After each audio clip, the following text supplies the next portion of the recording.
नमस्कार मंडळी. आज आपण गवारीची भाजी करणार आहोत. गवारीची भाजी आपण वेगवेगळ्या पद्धतीने करतो, पण मी आज थोडीशी रस्सा भाजी करून दाखवणार आहे. बघा किती सुंदर झाली आहे, रंगसुद्धा छान आलेला आहे आणि झटपट ही भाजी तयार होते. तुम्ही बघू शकतात मस्त अशी घट्टसर गवारीची भाजी तयार झालेली आहे. भाकरीबरोबर खाऊ शकतो, पोळीबरोबर खाऊ शकतो. कशाबरोबर ही भाजी छान लागते. अगदी भातात कालवून सुद्धा ही भाजी मस्त लागते. चला तर ही भाजी कशी बनवायची ते बघूया. मी इथे गावरान गवार घेतलेले निवडून घेतलेले आहे आणि आता इथे मी गावरानच गवार घेतलेली आहे, कारण गावरान गवार ही चवीला छान लागते. म्हणून मी स्वच्छ धुवून घेतलेली, आधी निवडली, मग स्वच्छ धुवून घेतलेली आहे आणि पाणी टाकलेलं आहे, त्यात मीठ टाकलेलं आहे किंचित आणि ही आता आपल्याला शिजवून घ्यायची आहे. कुकरमध्ये लावायची नाही आहे, आपल्याला वरच शिजवायची आहे. 1.5 मूठ मी शेंगदाणे घेतलेले आहेत. इथे मिरच्या पण घेतलेल्या आहेत. 2 साध्या मिरच्या घेतल्या आणि 2-3 लवंगी मिरची घेतलेली आहे, थोडासा तिखटपणा येण्यासाठी. कोथिंबीर घेतलेली आहे भरपूर. कढीपत्तासुद्धा भरपूर घेतलेला आहे आणि अद्रक घेतलेलं 2 इंच आणि 10-12 पाकळ्या मी लसणाच्या घेतलेल्या आहेत आणि 1 चमचा मी जिरं घेणार आहे. आता शेंगदाणे आणि मिरची आपल्याला खमंग भाजून घ्यायची आहे. जिऱ्याची सुद्धा चव खूप छान लागते या भाजीला. आता मी लोखंडी तवा घेतलेला आहे, त्यावर आपल्याला हे शेंगदाणे मस्त खमंग भाजून घ्यायचे आहेत. आता इथे मिरचीच्या ऐवजी तुम्ही लाल तिखटसुद्धा वापरू शकता. एकीकडे मी गवारसुद्धा शिजायला ठेवलेला आहे. आता आपल्याला गवार कुकरमध्ये शिजवून घ्यायचा नाही आहे, कारण तो खूप शिजतो, त्यामुळे भाजी चांगली होत नाही. म्हणून आपल्याला वरच शिजवून घ्यायचं आहे. शेंगदाणे सुद्धा आपले खमंग भाजून होत आहेत. काळे पडू द्यायचे नाही आहेत, पण खमंग आपल्याला मंदाग्नीवर भाजून घ्यायचे आहेत. आता हे शेंगदाणे थोडेसे तुम्ही कमी जास्त करू शकता. त्याऐवजी थोडंसं खोबरं घेतलं तरी काहीच हरकत नाही. आता हे शेंगदाणे आपण काढून घेणार आहोत. मस्त खमंग भाजून झालेले आहेत. हिरव्या मिरचीच्या ऐवजी तुम्ही लाल तिखटसुद्धा घेऊ शकतात, पण हिरव्या मिरचीने भाजीला रंगसुद्धा छान येते आणि चवसुद्धा छान होते. म्हणून मी इथे हिरवी मिरची वापरली आहे. तुमच्या घरात लहान मुलं असतील तर हिरव्या मिरचीचं प्रमाण थोडंसं कमी करायला हरकत नाही. एकच मोठी जाड मिरची घेतली तरी पुरे होते. पण सगळे घरात असतील तर एवढ्या मिरच्या मात्र एवढ्या भाजीला 4 जणांच्या भाजीला एवढ्या मिरच्या आवश्यक आहेत. अगदी दोन्ही बाजूनी मी खरपूस मिरच्या भाजून घेतलेल्या आहेत. छोट्या मिरच्या आधी काढल्या तरी काही हरकत नाही. आता सगळ्या मिरच्या आपल्या भाजून झालेल्या आहेत. तुम्ही बघू शकतात शेंगदाणे सुद्धा भाजून तयार आहेत. मस्त खमंग भाजलेले आहेत. कोथिंबीर आहे, कढीपत्ता आहे, हिरवी मिरची आपली भाजून झालेली आहे, जिरं, लसूण आणि अद्रक हे आता आपल्याला वाटून घ्यायचं आहे. शेंगदाणे मात्र तुम्ही साल काढली तरी चालेल, नाही काढली तरी चालू शकते. आता हे मिक्सरच्या भांड्यात मी सगळं घेणार आहे आणि एकत्र सगळं वाटून घेणार आहे.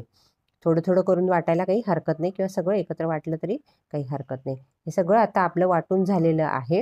हे बघू शकता रंगसुद्धा छान आलेला आहे. हिरव्या मिरचीमुळे, कोथिंबीर, कढीपत्ता घेतल्यामुळे चवसुद्धा छान येते आणि रंगसुद्धा छान येते. आता इथे मी धण्याची पावडर घेतलेली आहे, तीसुद्धा आपण मिक्सरमधनं काढायची आहे. 1.5 चमचा मी धणे पावडर घेतलेली आहे आणि अर्धा चमचा मी हळद घेतलेली आहे. इथेच आपण मिक्सरमधनं फिरवून घेणार आहे. 2 चमचे तेल घेतलेलं आहे, कढई ठेवलेली आहे आणि तेलात आपण मोहरी तडतडायला टाकणार आहोत. मस्त खमंग फोडणी करायची आहे. मोहरी तडतडली की 4-5 आपण कढीपत्त्याची पानं टाकणार आहोत. मला कढीपत्ता जास्त आवडतो म्हणून मी वाटायलाही घेतला आणि वरून फोडणीला सुद्धा कढीपत्ता घेतलेला आहे. यातच आपल्याला टाकायचं आहे आता हा मसाला. बारीक वाटून घ्यायचा आहे मसाला, जाड ठेवायचा नाही आहे. हे बघा, हे असा मस्त छान परतून घ्यायचा आहे आपल्याला. गॅस बारीक करायचा आहे, नाहीतर तेल इकडे इकडे उडण्याची शक्यता असते. मस्त आपल्याला खमंग भाजून घ्यायचा आहे तो. वरून थोडंसं मी मीठ टाकलेलं आहे. गवारीत सुद्धा आपण मीठ टाकलेलं आहे, त्यामुळे अंदाजाने मीठ टाकायचं आहे. आता हा छान मसाला आपला परतून घ्यायचा आहे. एकीकडे आपला गवारसुद्धा शिजला आहे बघा, व्यवस्थित शिजला आहे. खूप गाळ झालेला नाही आहे. कुकरला लावलं की गाळ होतो, म्हणून आपल्याला वरच शिजवून घ्यायचं आहे. आता यातलं एक्स्ट्रा पाणी जे असेल ते आपल्याला काढून घ्यायचं आहे. हे बघा बाजूला ठेवलेलं आहे मी आणि आता आपल्याला एक्स्ट्रा पाणी हे काढून घ्यायचं आहे. कारण हे काय, याच्यासकट जर पाण्यासकट जर तुम्ही मसाल्यात ओतलं तर चोथा पाणी भाजी होण्याची शक्यता असते, किंवा शेंगा एकीकडे आणि रस्सा एकीकडे असं होण्याची शक्यता असते. म्हणून मी पाणी आधी काढून घेतलेलं आहे आणि नुसत्या शेंगा या मसाल्यावर आपण टाकणार आहोत. हे बघा तुम्ही बघू शकतात मस्त तेल सुटलं आहे मसाल्याला. 5 ते 7 मिनटं हे तेल सुटायला लागतात. मंद अग्नीवर छान मसाला परतून घेतलेला आहे. त्यावर आपल्याला या शेंगा टाकायच्या आहेत. इथे मी पाव किलो शेंगा घेतलेल्या आहेत. तुम्ही तुमच्या अंदाजानुसार थोड्या कमी जास्त घेऊ शकतात. ह्या आता चमच्याने किंचित आपल्याला ठेचून घ्यायच्या आहेत. खूप काही आपल्याला बारीक करून घ्यायच्या नाही आहे त्या, पण चमच्याने जेवढ्या ठेचता येतील तेवढ्या त्या ठेचून घ्यायच्या आहेत. मऊ होतात त्यामुळे पटकन त्या अशा ठेचल्या जातात आणि बघा भाजी अशी एकजीव झाल्यासारखी दिसते. पाण्यासकट ओतलं तर चोथा पाणी होण्याची शक्यता असते. ही गोष्ट लक्षात ठेवायची. एकजीव छान भाजी आपली होते. आता यात आपल्याला गरम पाणी टाकायचं आहे, गार पाणी टाकायचं नाही आहे. हे बघा थोडंसं मी पाणी टाकलेलं आहे आणि थोडं मी गरम पाणी टाकलेलं आहे. छान आता उकळी येऊ द्यायची आहे भाजीला. आता घट्ट किंवा पातळ तुमच्या आवडीनुसार तुम्ही थोडंसं कमी जास्त करू शकतात. हे बघा घट्टसर अशी भाजी मी तयार केलेली आहे. वरून कोथिंबीर पेरलेली आहे. मस्त असा सुगंध सुटला आहे बघा भाजीचा. फारसे मसाले आपण वापरलेले नाही आहे, फक्त धणे जिऱ्याची पावडर आपण त्यात टाकलेली आहे. हे बघा घट्ट पातळ तुम्हाला जसं पाहिजे असेल तसं तुम्ही ॲडजस्ट करू शकतात. हे बघा किती सुंदर भाजी झालेली आहे. भाकरीबरोबर तर ही भाजी अप्रतिम लागते. पोळीशी खा, भाकरीशी खा, कशाबरोबर ही भाजी छान लागते. वरण भातावर कालवून सुद्धा ही भाजी मस्त लागते. तुम्ही बघू शकतात ही भाजी आपली तयार झालेली आहे. सुगंधही मस्त सुटलेला आहे. हे बघा भाजी आपली तयार झालेली आहे. मी भाकरीबरोबर ही भाजी खाणार आहे. हे बघा हे आपलं ताट तयार झालेलं आहे.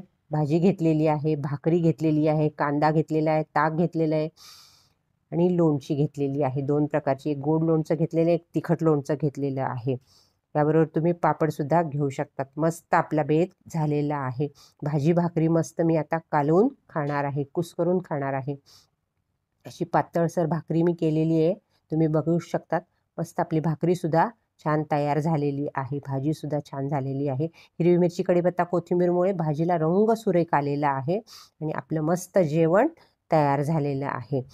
अशी भाजी आपण नक्की करून बघा. करायलाही सोपी आणि खायलाही उत्तम. तुम्हाला मी दाखवते बघा चमच्यात घेऊन. ही छान अशी घट्टसर भाजी आपली तयार झालेली आहे.